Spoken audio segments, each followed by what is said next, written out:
Welcome to my channel Bio School. I am your educator Himani. This is the next lecture of the lecture series Biomolecules. Make sure कि आपने इस playlist के सारे भी पहले के सारे वीडियोस देखे हो ताकि आपके कंसेप्ट में क्लियरिटी मेंटेन रहे। तो आज के लेक्चर में हम पढ़ने वाले हैं अमीनो एसिड्स एंड ये अमीनो एसिड का फर्स्ट लेक्चर है। अमीनो एसिड में सबसे पहले हम पढ़ेंगे basics of amino acids and उनके क्लासिफिकेशन। तो अमीनो एसिड्स क्या होते हैं? लास्ट टाइम इस प्लेलिस्ट में हमने कुछ पढ़े थे, कुछ बायोमोलिक्यूल्स पढ़े थे। उनमें थे कार्बोहाइड्रेट्स, लिपिड्स, राइट, ये हमने पढ़े थे। आज हम पढ़ने वाले हैं अमीनो एसिड। तो जैसे ही कार्बोहाइड्रेट्स एंड लिपिड्स ये सब बायोमोलिक्यूल्स है, उसमें अमीनो एसिड ये भी एक बायोमोलिक्यूल्स है। अमीनो एसिड ये एक बायोमोलिक्यूल्स है। बेसिकली ये बायोमोलिक्यूल्स कंसिडर नहीं किया जाता है कि एक ऑर्गेनिक कंपाउंड होता है। यहाँ पे जैसे लिखा है कि amino acid are the organic compound containing an amino group and an acidic group as substituents on the same carbon। तो यहाँ पे जैसे हमने ये कहा था कि अमीनो एसिड तो ये एक ऑर्गेनिक कंपाउंड है, पर इसकी जगह पे अमीनो एसिड से बनता है प्रोटीन। प्रोटीन जो कि हम आगे के लेक्चर्स में हम देखेंगे प्रोटीन्स क्या होता है। तो प्रोटीन्स भी एक बायोमोलिक्यूल्स है, ये एक अबंडेंट बायोमोलिक्यूल्स होता है। तो अमीनो एसिड एक ऑर्गेनिक कंपाउंड होता है जिसमें अमीनो ग्रुप होता है एंड एसिडिक ग्रुप होता है। अब जैसे ये वाला स्ट्रक्चर जो है ये एक बेसिक अमीनो एसिड का स्ट्रक्चर है। ओके, बेसिक अमीनो एसिड का स्ट्रक्चर है। यहाँ पे हम लोग ये देखते हैं कि ये देखिए ये है amino group, amine group and यहाँ पे ये है carboxylic group. Okay, carboxylic group मतलब ये होता है एसिडिक ग्रुप। ओके, तो अमीनो एसिड में दो ग्रुप होते हैं, amino group and acidic group as substituents on the same carbon, that is an alpha carbon. Alpha carbon, ये वाला जो कार्बन होता है बीच वाला, इसको ही अल्फा कार्बन बोला जाता है। अभी ये अल्फा कार्बन में अमीनो ग्रुप भी लगा है एंड ये अल्फा कार्बन पे कार्बोक्सिलिक ग्रुप भी लगाया गया है। इसको हम लोग इसलिए हम लोग ये अमीनो ग्रुप को बोलेंगे alpha amino group. Okay, and यहाँ पे कार्बोक्सिल ग्रुप भी अल्फा कार्बन पे लगे, इसलिए हम लोग बोलेंगे इसको alpha carboxyl group. Okay, and hence they are called as alpha amino acid. यहाँ पे ये अल्फा है इसलिए हम लोग इसको अल्फा अमीनो एसिड बोलते हैं। They are substituted methane. अब ये सब्स्टिट्यूटेड मीथेन्स का क्या मतलब है? मीथेन मतलब क्या होता है? CH3। हमको ये पता है कि मीथेन का मतलब होता है CH3। तो अगर हम लोग CH3 को अगर अमीनो एसिड के ये स्ट्रक्चर के साथ कंसिडर करें तो मीथेन का क्या होता है कि CH3 होता है। ओके, सिमिलरली यहाँ पे भी अगर हम लोग सब्स्टिट्यूट करें तो ये वाले H के जगह पे सपोज हमने COOH अगर लगा दिया, ये वाले H के जगह पे हमने अगर ये NH2 लगा दिया एंड ये वाले ऊपर H के जगह के पे हमारा H ही है एंड ये वाले R के जगह पे ये नीचे ये R है। तो हुआ ना, ये सब्स्टिट्यूटेड मीथेन ही हुआ है ना, कि मीथेन की जगह पे हम लोग अगर ये आके सब्स्टिट्यूट अगर रिप्लेस कर दे तो ये सब्स्टिट्यूटेड मीथेन ही हो गया। इसलिए हम लोग अमीनो एसिड को सब्स्टिट्यूटेड मीथेन भी बोलते हैं। There are four substituent groups occupying the four valency। अब जैसे कार्बन में 4 वैलेंसी होते हैं, अब ये चारों वैलेंसी हर किसी ने ऑक्यूपाई किया है।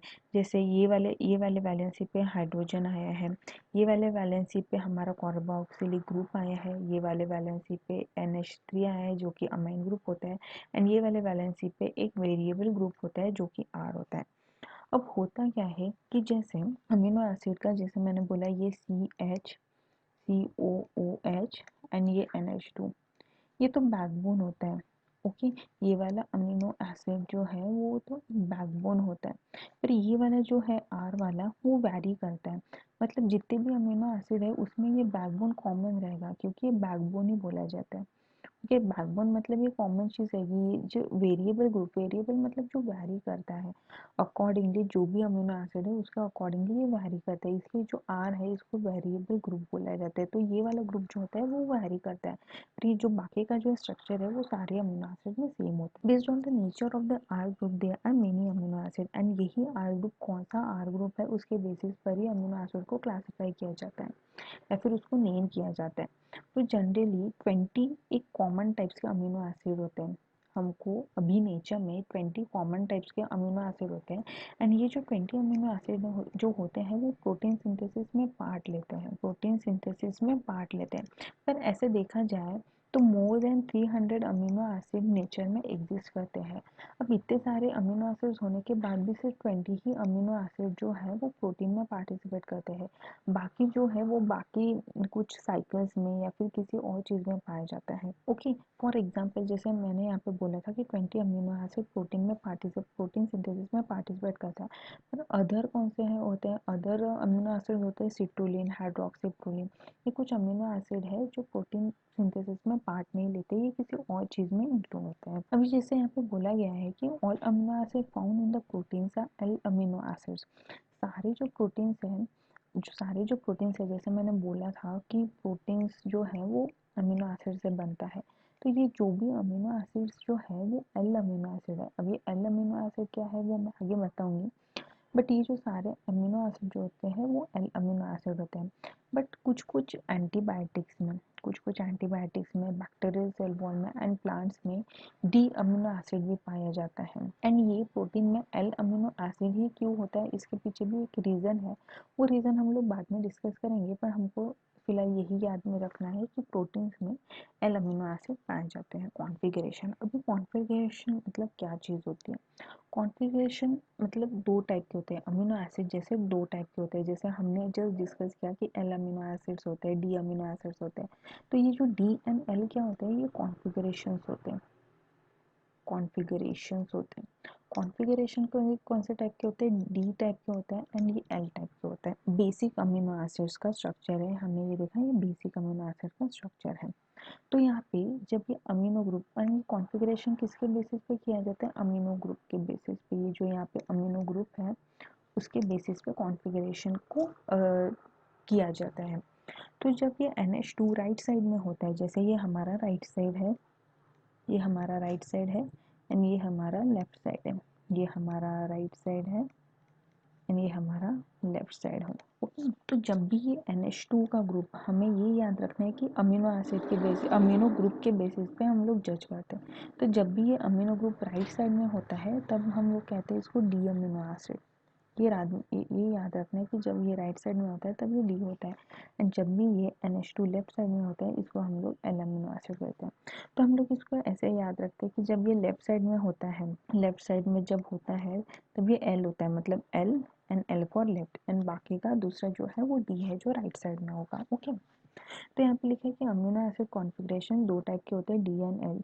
डी ग्रुप में, जो डी वाले में क्या होता है, जो अमीनो ग्रुप है वो राइट साइड में होता है, एंड एल वाले केस में ये अमीनो ग्रुप जो है वो लेफ्ट साइड में होता है। और एक कॉन्फ़िगरेशन होता है जिसको हम लोग कहते हैं डी एंड एल, इसको भी डी एंड एल कहा जाता है, पर ये छोटा वाला डी होता है एंड ये छोटा वाला एल होता है। ओके, ये वाले कॉन्फ़िगरेशन में जब हम लोग NH2 के पोजीशन पे हम लोग क्लासीफाई करते हैं तब ये बड़ा वाला डी एंड बड़ा वाला एल होता है। बट और एक कॉन्फ़िगरेशन होता है जिसको डी एंड एल बोला जाता है, एंड ये बेसिकली रोटेशन के बेसिस पे होता है, रोटेशन के बेसिस पे। अब जब भी ऑप्टिकल एक्टिविटी एक बहुत बड़ा कंसेप्ट है, इसको हम लोग डिस्कस नहीं कर सकते, बट ये हम लोग इतना याद रख सकते हैं कि फॉर एग्जांपल जैसे ये स्ट्रक्चर जो है, अगर ये क्लॉकवाइज डायरेक्शन में घूम रहा है, ओके, अगर ये क्लॉकवाइज डायरेक्शन में घूम रहा है तो इसको हम लोग कहते हैं डेक्स्ट्रो रोटेटरी, एंड ये डी से क्लासीफाई किया जिसको उसको बोलते हैं डी, डी से ऐसे हम लोग डिनोट करते हैं। In which the alpha amino group is present on the right side, जिसमें ये राइट साइड में प्रेजेंट होता है। एंड एंटी क्लॉकवाइज मतलब जब ये ऐसे घूमेगा एंटी क्लॉकवाइज डायरेक्शन में, इसको बोलते हैं लीवो रोटेटरी। लीवो मतलब ऐसे डिनोट किया जाता है, where the alpha amino group is present on the left side, जहाँ पे ये जो अल्फा अमीनो ग्रुप जो है वो लेफ्ट साइड में प्रेजेंट है। तो कॉन्फ़िगरेशन टू टाइप्स के होते हैं, हमने देखा है कॉन्फ़िगरेशन टू टाइप्स के होते हैं, एक बड़ा वाला D, capital D and capital L, and small D and small N. Okay, ये हुआ configuration of the amino acids. और एक इसकी प्रॉपर्टी क्या होता है अमीनो एसिड की, और एक प्रॉपर्टी होती है कि आयोनाइजेबल नेचर की प्रॉपर्टी। अब होता क्या है कि जैसे अमीनो एसिड में हमने देखा था, ये तो अल्फा सी है, ये NH2 है, ये अल्फा NH2 है, एंड ये अल्फा COOH है। ओके, एंड ये ऊपर H होता है एंड ये नीचे R होता है। तब ये आयनाइजेबल नेचर मतलब क्या होता है कि इसमें जो अल्फा NH2 है या फिर अल्फा अल्फा COOH है वो आयोनाइजेबल होता है, आयोनाइज होता है। आयोनाइज मतलब क्या होता है कि यहाँ से जो प्रोटॉन्स हैं, वो प्रोटॉन्स है वो निकल जाते हैं जब भी वो वाटर में डिजोल्व होता है। तो हम लोग यहाँ पे क्या देखते हैं कि a particular property of amino acid is the ionizable nature of NH2COOH group. Okay, NH2 and COOH group जो है इनका आयनाइजेबल नेचर की वजह से ये एक इसकी प्रॉपर्टी होती है. Hence in solution of different pH the structure of amino acid changes. अब इसका क्या होता है कि जब भी डिफरेंट डिफरेंट pH रहता है इसका अमीनो एसिड का स्ट्रक्चर चेंज हो जाता है. बेसिकली मेन स्ट्रक्चर तो हमारा यही रहता है. ओके, बेसिकली हमारा मेन स्ट्रक्चर ये ऐसा ही रहता है. पर कुछ कुछ पीएच में क्या हो गया कि फॉर एग्जांपल जैसे ये पीएच 1 में अगर ये ऐसा, फॉर एग्जांपल सपोज पीएच 7 पे ये इसका ऐसा स्ट्रक्चर है, तो कुछ कुछ पीएच में क्या होगा कि COO रहेगा, ये ओके इतना रहेगा, ये CH रहेगा एंड ये NH2 होगा. मतलब यहाँ का एक ये एक H चला गया. ओके, यहाँ का एक H चला गया.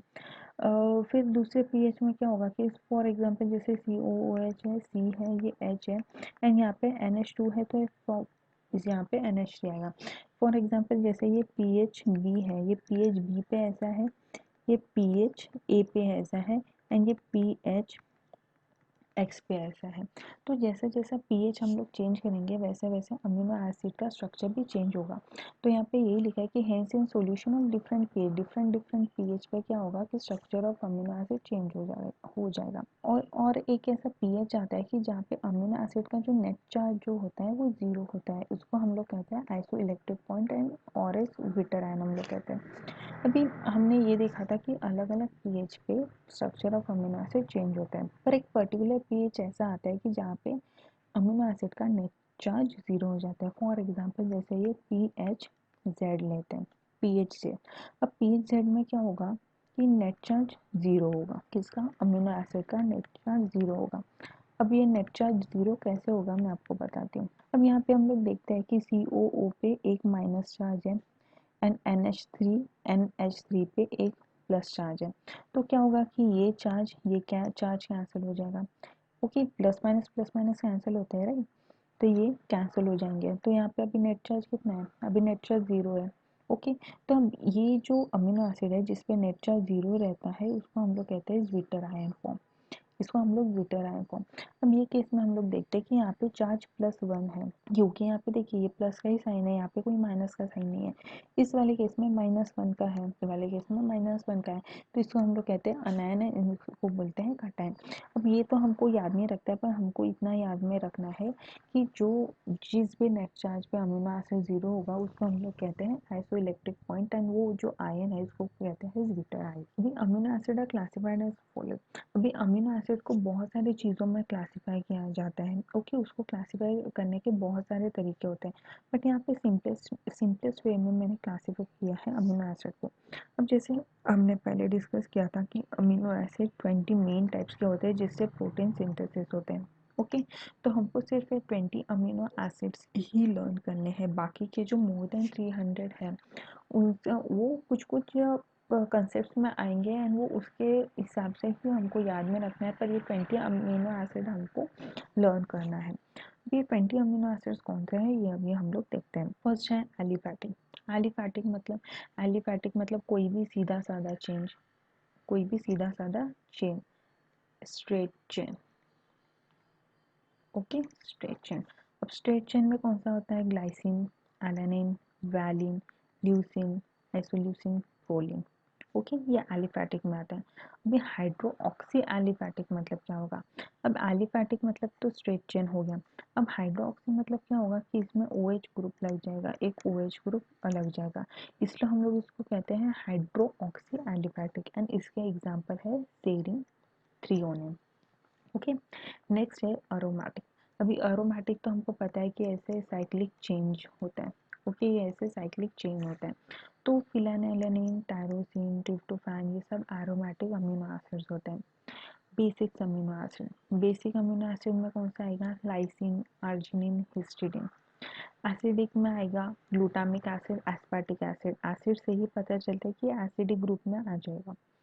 Amide containing. अभी अमाइड कंटेनिंग क्या होगा कि ये एक ऐसा अमीनो एसिड जिसमें अमाइड होता है, अमाइड ग्रुप होता है. तो इसका एग्जांपल है ग्लूटामाइन, एस्पाराजिन. सल्फर कंटेनिंग मतलब ऐसे अमीनो एसिड जिसमें सल्फर ग्रुप होते हैं. तो सल्फर ग्रुप होते हैं सिस्टीन एंड मेथिओनिन. ओके, तो ये हुआ क्लासिफिकेशन एंड ये सिंपलेस्ट क्लासिफिकेशन है।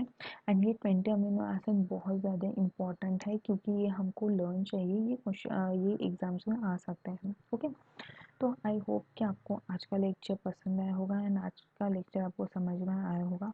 अगर आपको पसंद आया होगा तो प्लीज़ आप अपने फ्रेंड्स के साथ शेयर कर दीजिए, साथ ही साथ आप वीडियो को लाइक कर दीजिए एंड बेल आइकन को हिट करना ना भूलिए अगर आपको अपकमिंग वीडियोस के बारे में नोटिफिकेशन चाहिए होगा तो। चैनल को सब्सक्राइब करना ना भूलिए। Will meet you soon in the next video. Till then keep learning and keep going. Thank you.